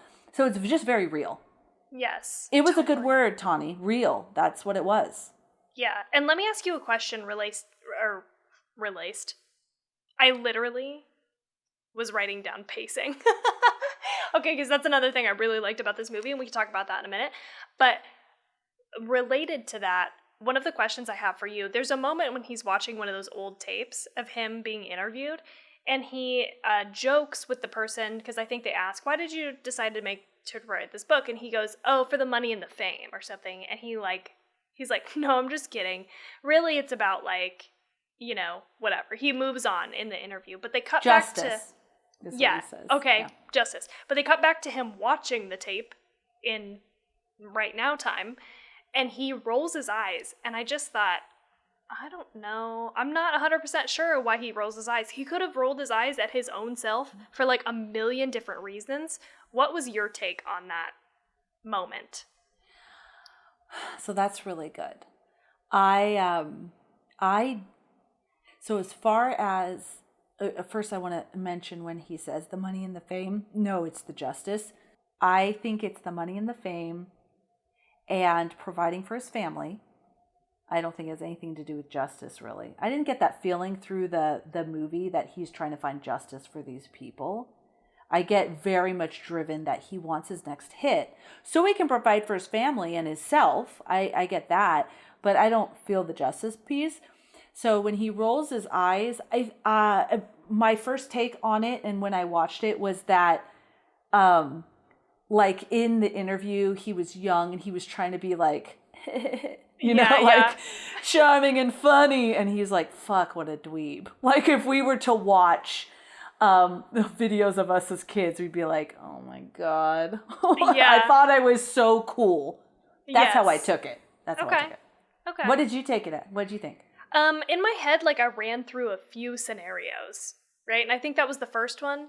And the second one was like, I don't even remember. But the third one I landed on and I was like, oh, I wonder if that's it.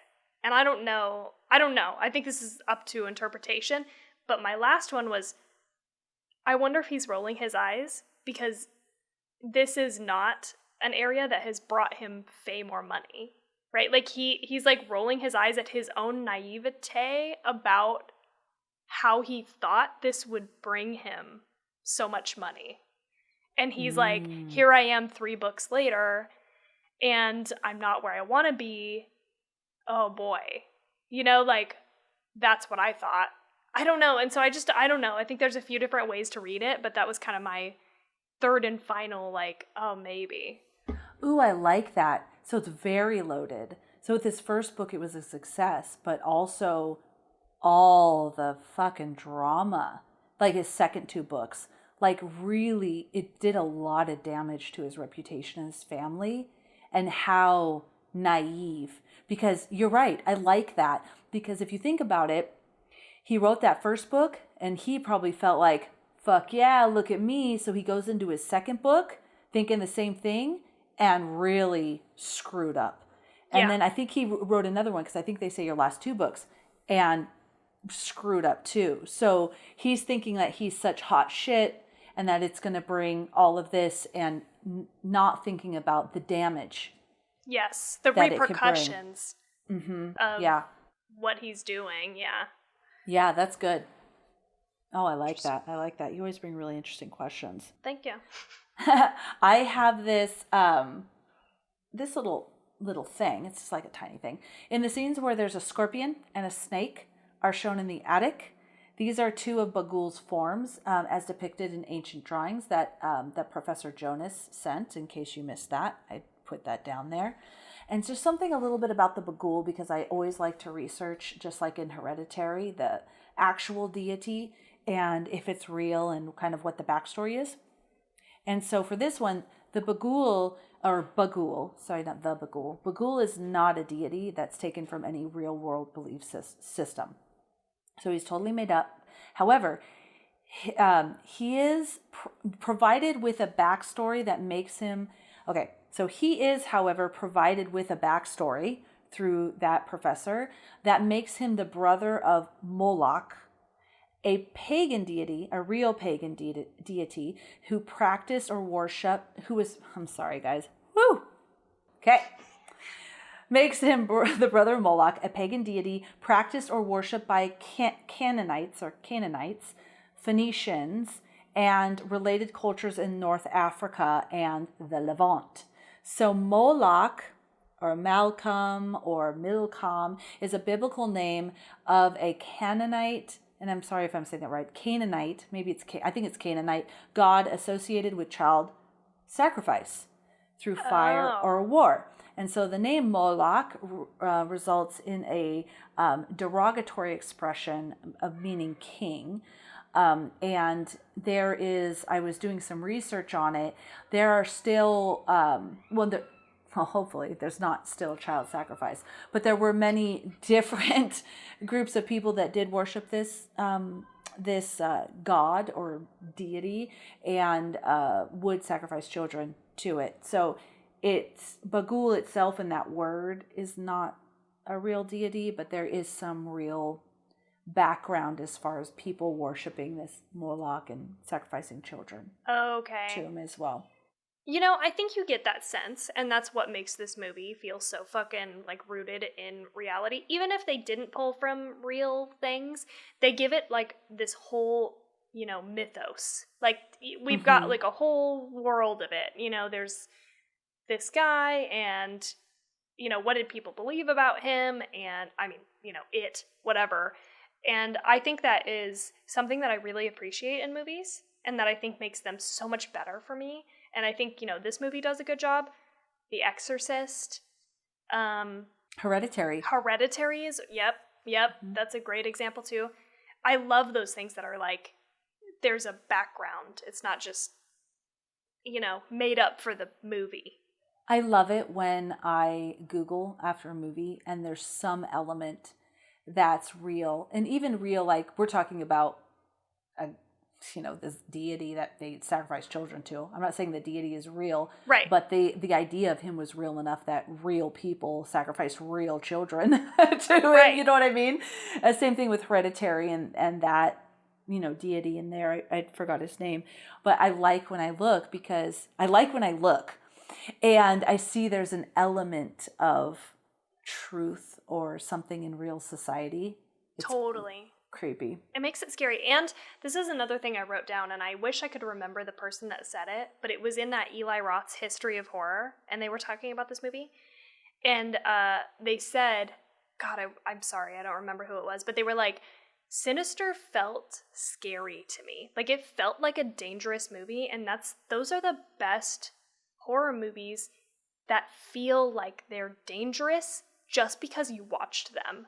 And I was like, fucking hit the nail on the head for, like, the feeling of this movie. It feels very, like, occult and sacred and, like, scary and ancient and dangerous. Like, dangerous is the best word, and I think that's why I love this movie and why I've loved it every time I've watched it. Yeah, you know what? I totally get what you're saying. There was a feeling of that in Hereditary, and I think there's a feeling of that in... That's why I always like Slender Man. Like, I get quiet when I say, this is... Felicia, I need to get over this. But it is that it's almost like... No one ever said that if you say his name, he appears. But there's almost like that kind of...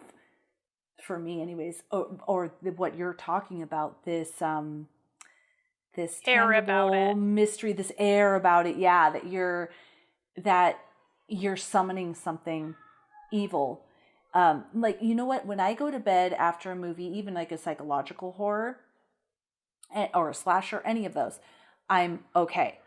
If it is a paranormal or supernatural, I'm creeped out. I turn more lights on. It's almost like I've, welcomed this energy. I was freaked out after Host, even watching it the second time. Yep. I had to sleep with one of the hall lights on. Even though I had my house full, my mom was there, everybody was there. I still felt like creeped out. Yeah. Yeah, I think that's why. Can I tell you something? Yeah. Literally, this is how ridiculously creeped out. I laid down and I was all covered up. I was on the couch because TT went and slept with her dad. And so I was like on the sofa and I was saying, yep, not me. I don't disrespect spirits. No way. I swear to God, I'm not joking. I do not disrespect spirits. I absolutely respect that they exist and that they have power. I do not disrespect spirit. Not me. Nope. Not me. If you're looking for somebody to pick a bone with that disrespects spirits, it's not here. It's not in this house. Not this girl. Nope. No one in this house disrespects any spirits. I literally did that because I was so creeped out. I just wanted to make sure if there were any spirits, I wasn't disrespecting them by this movie. I'm not on the side of the chick Gemma who disrespected the spirits. Not me. Nope. Mm-mm. Yeah. So yeah, that happened. It really legitimately happened. So I can tell you this, an interesting tidbit. I have only a couple more. The Pool Party 66 snuff film in Sinister was extremely difficult to film, according to C. Robert Cargill. The actors and actresses who played the Doom family were tied down to lawn chairs and pulled underwater in reality. Okay, I was wondering how they did this. Yep, they legitimately did that, and the filmmakers had to be extremely careful that nobody was harmed while filming took place. Further complications occurred while filming The Killer underwater. Nicholas King, Bagul, had to wear weights on his feet to keep him underwater for several seconds while he was filmed. Oh my God. And since the scene was filmed entirely on Super 8 film, care had to be taken to ensure that the camera was properly rolling and that the cartridge and the light meter was working. Otherwise, the scene would have had to be reshot multiple times. Wow, what a nightmare. Yeah. Ugh. That pit, so the pool, them pulling him under the pool, I just thought the murdering was real. Okay, this is going to sound weird, but I'm just going to say it. Really good, meaning it was very new and inventive ways. Okay, yeah. Let me just say, if you're out there going, oh yeah, new inventive ways to murder, not in real life, guys. No, make movies. But I just thought these were things I haven't seen before. Yeah, totally. And I really liked that. Yes. Anyone listening to this podcast, by the way, 100% gets what you're saying. Oh, yeah. So I don't think we need to apologize for that. But I agree completely. It is so creepy and imaginative and awful. And I think watching it the second time, I knew what was happening, so it was less affecting for me. But the first time I watched the actual movies in the movie, I was deeply disturbed. And, I was desensitized the second time. But the first time I'm like, Jesus fucking Christ. All of them are bad. Hanging, drowning, burning in a fire that you can't even get out of the car. That's awful. Yeah. Throat slit. I would say the most effective to me even second time around was the hanging. I think especially because of how it was filmed.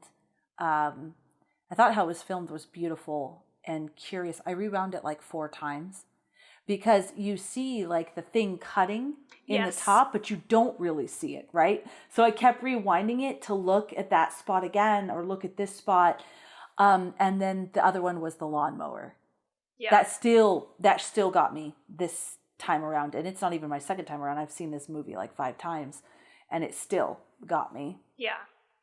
But the other ones, I knew what was happening. Still horrific. It was. I knew what was going to happen, and so. That's so cool to know about though the pool, because I did wonder as I was watching it, how did they do this? Is this a animatronic? Because the first one goes in and you see her foot twitch, no. She's yeah. Ugh. Another little teensy weensy tidbit is some of the background music for the murder sequences was taken from ambient tracks by bands associated with the Norwegian black metal scene, including Ulver and Agast. Okay, I thought one of the things rewatching this movie, I was like, God damn, this score, the sound design in this movie is pretty fucking phenomenal. It is so creepy and so specific.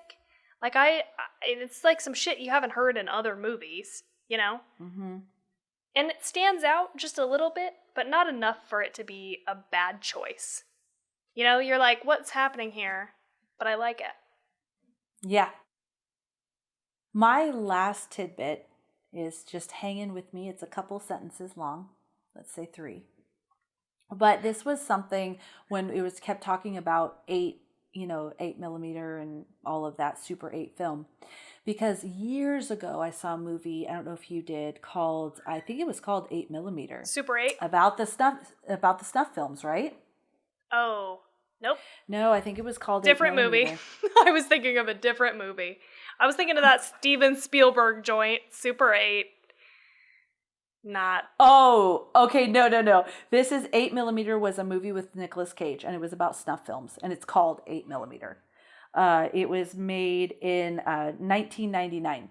So I found this little tidbit about it in the kind of the movie trivia or whatever, you know what I'm talking about. And so I want to share. The Super 8 snuff reels in this movie aren't unlike many of the snuff reels that came up in the latter half of the 20th century. The Super 8 film format, when it was introduced in 1965, allowed amateur filmmaking to be much cheaper and easier for the average person. But unfortunately, this also meant that a great amount of snuff reels, most of them fake, started surfacing as urban legends and in banned movies such as the Faces of Death series. So most real snuff films that featured actual murders were never released to the public and have been confiscated by the police as evidence. Right. The John F. Kennedy assassination was caught on a regular 8mm camera by an amateur filmmaker as an unintentional murder film and revealed to the public. Since then, it has been subject to several documentaries and conspiracy theories, as we all know. This movie's snuff reels were made to look like 20th century murder films on purpose to fit the story, which questions who the people or person behind the snuff reel out there is. Yes. Creepy. I just felt, because there's just so much. When I think of, because of that movie though, 8mm, I think of snuff films. Because I watched that movie, not because I've seen a bunch of snuff films. It's because I watched the movie 8mm. So like my collection of 8mm. When I think of 8mm, I think of snuff films. No. Because think about it. If you make, the whole movie was about snuff films and it was titled 8mm. Yeah. So I relate that. Yeah. And then this one comes in with this 8mm film also about snuff films. So I found that curious and wanted to share, like, why 8mm snuff film? Why is this like a thing? And that's why. Okay. Interesting. The idea of snuff films, I'm sure we've talked about it before, but there's like a few things at the top of my list as far as like ultra disturbing goes for me. Mm-hmm. And snuff films is one of them. It's like one of the top 3 or 5. Like, it freaks me out. I remember the first time, I didn't even know what snuff films were. And I think it was my mom. My mom was straight up like, okay, let me tell you this story. I don't even know if any of this is true. But my mom was like, oh, that old house that Kiki and Papa, those are my grandparents, that's what I called them, owned, before we moved into this house. They had some neighbors that got busted for making snuff films in their like garage or whatever. And again, like I don't know if this is true. I'll have to ask her. Now I'll have to, as an adult, go back and give her the 3rd degree. Dude, if we get that address, then we can Google that shit. We can find the past owners of that house and we can look up any criminal records or things like that. Oh, hell yeah, let's do it. We'll give you guys an update if it results in anything. But, like, on one hand, I'm like, oh, that sounds some, like, made-up shit that my mom just told me. Like, right? Like, I don't buy it. But on the other hand, it's, like, really creepy. And I didn't know what a snuff film fucking was, so I had to be like, what's that, Mom? She had to be like, oh. This is another one of those moments in my life, by the way, that I was just, like, I felt my innocence slip away. Like, I was like... with abortions. Abortions and snuff films. Exactly. Like, I was like, what? I was like, I couldn't even fathom. Like, I was like, people fucking kill other people on film to sell? Like, I was like, it blew my mind. I mean, I was like, what, 16 probably, something like that? Like, I was just like, fucking just whole mind blew up. Again, we'll do some research. We'll figure out if it's real or not. I highly doubt it. Who the fuck in Colorado Springs is, like, making snuff films in the garage? I don't doubt it. Because all of those motherfuckers that have, like, sex slaves tied up into their basement and shit, and the neighbors are like, holy shit, we had no idea. You don't know what's going on. You don't know what's going on in the neighbor's house. You just don't know. You don't. But I mean, the likelihood is Why not in so... Colorado? It has no crime happened in Colorado. Okay, well, Colorado like, Springs. no. There's been a lot of crimes, but... I got the inside scoop. I got family in the police department in Colorado Springs. But, I mean, you know, but, like, I feel like I'm the person who's, like, Felicia, like, we had, like, similar experiences, and I swung the other way. Like, I was like, oh, not everybody is a murderer. Like, that was my gateway drug. That was my marijuana for people. Like, I was like, oh, this isn't as bad as everybody makes it out to be. Like, not everybody's out here murdering people. So now I take the stance of always like, oh, that makes it sound way worse than it is. Like, and yes, it's always people that you don't expect, but it's not like you've got a fucking serial killer on every block. And then I'm that way. Yes. I guarantee in the neighborhood there's one. Not necessarily a serial killer, but there's one bad person that wants to hurt my children. Yeah. At least one. So I will literally be at a stoplight. And that's a bigger umbrella. I think that's fair to say. I'll look around me and go, one of these people. One of these people either hurts children, has someone tied up in their basement, has fantasies about killing someone in these 4 lanes, or not even 4, 2 lanes at a stoplight.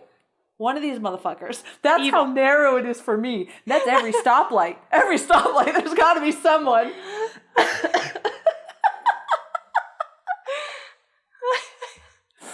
God, I hope that's not true. So, such a good watch. I'm glad you liked it because I didn't remember if you said that you liked it or not. I know you watched it before, so I wasn't sure how you were going to respond, if you were going to be with the critics who didn't like some of the jump scares or not. So I'm stoked that you liked it. I really do love this movie as well. I like to be scared.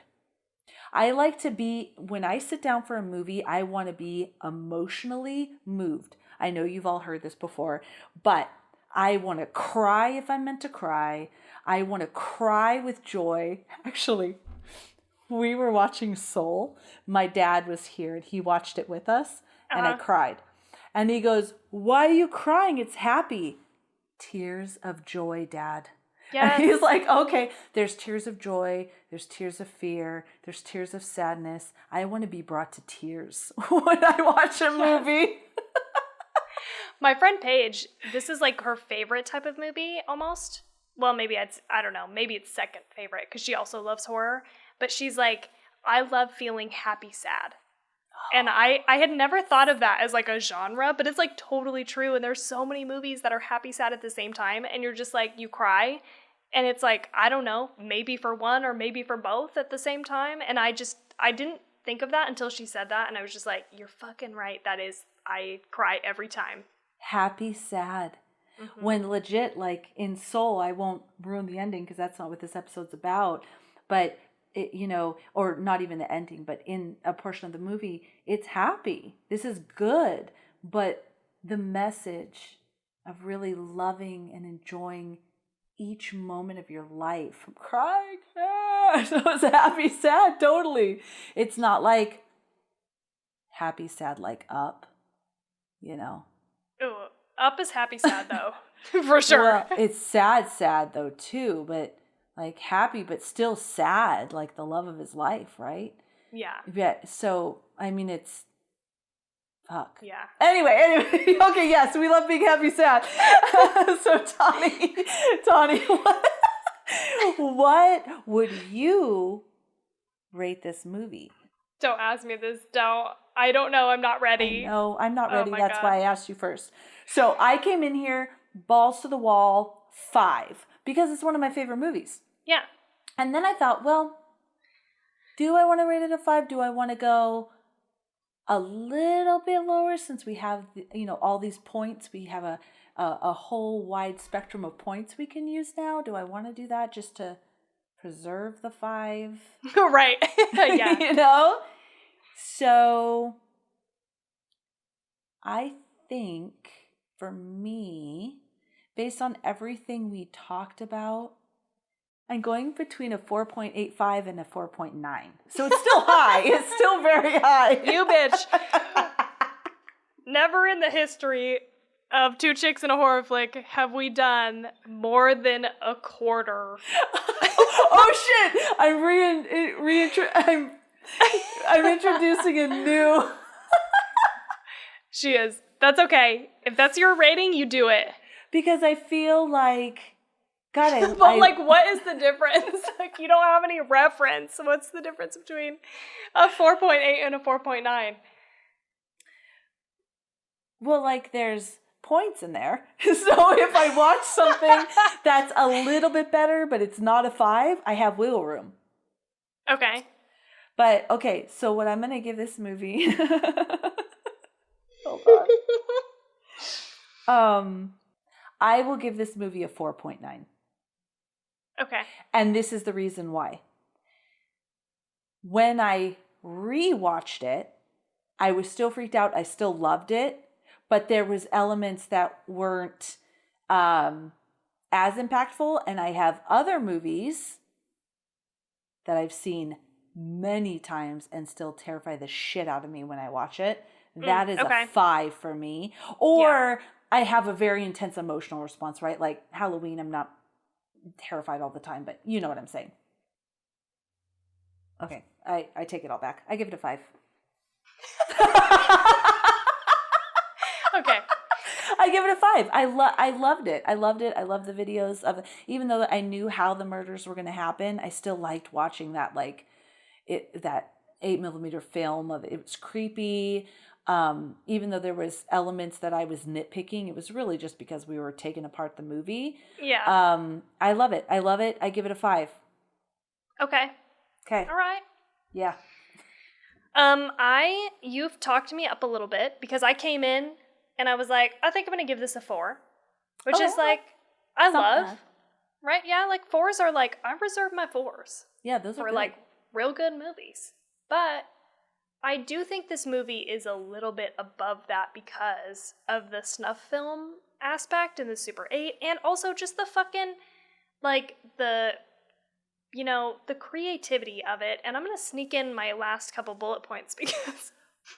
I always do that. Tawny, I promise next time. You know what? In my head, I thought, ask Tawny if she has anything else to say about this movie.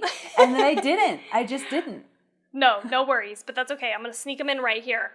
And there are a lot of things to love about this movie, but one of the things that I really, really love is the fact that you're watching this movie and they're making really good decisions that are actually bad decisions, right? Like, that's, like, so great, right? Yes. It's like, he like watches... moving. Yes, that's the last one. But oh, shit, I fucked it up. I'm sorry, no, Tawny. That's okay. You jumped the gun, but it's okay. No, but you're exactly right. That's the best one. That's the best example. But the first example is like, oh, he finds the movies and he watches them. Yeah. Right? Like, you would watch them. You'd be like, okay, great. And now you've exposed yourself to Bagul, who, like, possesses people through images. Oops, you didn't know that. Like, you didn't have that information. There you go. And then, like, the second one is making copies of that footage digitally, right? Oh, God, love that. So subtle. But he makes a copy. And then the third one is moving. He doesn't know at the time, and that's always what you think when you watch horror movies. Why don't you just fucking move? Just get out of there. But that makes it so that he can get your ass. Like, I was just like, oh, God, so fucking genius. And the fact that the kids are the ones possessed and you don't see that coming. Like, there's just a lot of creative moments. And I will say the other thing is the pacing of this movie is fucking spot on. I don't have a lick of a problem. Nothing with the pacing. I love how it's so slow. Like, it really slowly immerses you into this. You know, you don't see Bagul too soon. Yeah. It's just perfect pacing-wise, in my opinion. So, for that reason, I'm going to give this bitch a 4.5. Hell yeah, that's a great score. This bitch is introducing 4.9, 4.85. That's a great score. And I totally agree with you. And I never even really thought of it in that way that you just mentioned it. Mm-hmm. You're right. It totally, every natural instinct that you would think would be a good move or even if it's not a good move, would be a natural instinct is a bad move. Yeah. Every single movie that has houses that are haunted and possession, get out of there. You always say that, get out of there. So in this movie, they're like, peace out. That was the really wrong fucking move. But anybody would have been. And then it put it together. I was excited about this. I saw this movie a lot of times, but this time was the one where I think because of the podcast, I was really watching it for small details. I was like, oh, when they say, when he's like on having that weird, awkward, nervous conversation with the deputy, and he says, did that other family, did they have any issues? Were they calling in saying they had paranormal activity? And he's like, no. And you're like, oh, that's weird. No, because they had it in another fucking house. Yep. That's where the activity came. And that I didn't catch on to that until right now, watching it this time around. Yeah. So cool. So good. I want to watch Sinister too. It's probably shit. I don't know. Me too. I haven't seen it. Have you seen it? Nope, I haven't seen it. You know how I am with the sequels. I'm like nervous that's going to be lame. But I'm curious. Me too. I want to know. Is it another family? Like, what happens? We watched the trailer earlier, Jade and I, because we were like, because I was like, I thought I saw this, but I have not. But I will say that they do, I know this from the trailer, they do bring in Deputy so-and-so, and you know probably from the research too, they bring him back in, and I'm like, what a fucking smart decision. That's the best decision you could have made, I think, as a sequel. Yeah. Because we can't stay with the same family, obviously. That would have been a bad move. And he had already been kind of in it. Like, he was privy to what Ellison was researching, what he was asking. So when Ellison gets killed and Deputy so-and-so has already had linked the addresses, he just said on the phone, you sped up his timeline. Now he's dead. Deputy so-and-so is going to be on that motherfucking shit, right? Yes. We should watch this. We should. Let's watch it. It doesn't look great, though, I'll be honest. Just from the trailer, I was like, oh, this is way too much Bagul.